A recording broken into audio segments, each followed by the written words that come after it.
I got another email from my dear friend Mike Cohn, and I thought I'd share it with you because I love getting his emails. This was a simple technique to make meetings more enjoyable. He starts, every time I went to the dentist as a child, my dentist gave me a small toy after my treatment. And back then, my parents' house was near Disneyland. From our backyard, we'd see the nightly fireworks. Disneyland always saved the most spectacular display for the finale. My dentist and Disneyland were making use of what later became known as the peak end rule.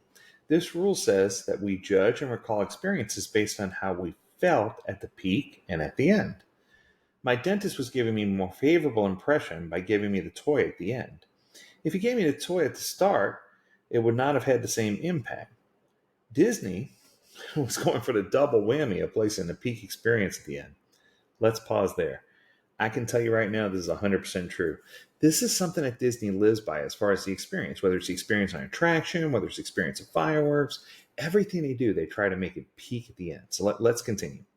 Studies conducted by Daniel Kahneman, the author of Thinking Fast and Slow, and others have shown that we consider unpleasant experiences better if they end on a good note.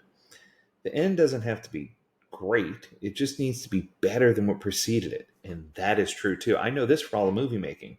So we work with, we've done contracts with Disney and Pixar and with NBC Universal and with Fox and with ESPN and with that. Yeah, I'll go down the list. But still the point is, yeah, this is a formula that they use when they're making movies or when they're making TV shows. It works every time. Even at Netflix, they do stuff like this. So meetings are unpleasant experience for many of us. But we can improve how team members feel about meetings by changing how we end them. What a novel idea. Dude, I had no idea it was going to go there. He says, okay, I plan to try this next week. Our meetings begin with anyone sharing good news, whether professional or personal. This week, a coworker is celebrating a professional achievement.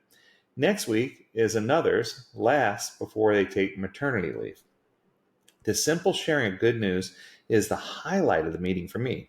All the discussion about work we each plan to do and undertake for the week is vital, but I hope hearing good news, or I really enjoy hearing good news from my coworkers. Back in the day, we put this at the start of each week's agenda because we reasoned it would be nice to start on a positive note.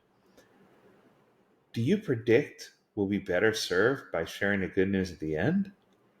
Improving the end of a meeting won't change the outcome of the meeting or the discussions that were held within the meeting. It should, however, improve how people feel about the meeting.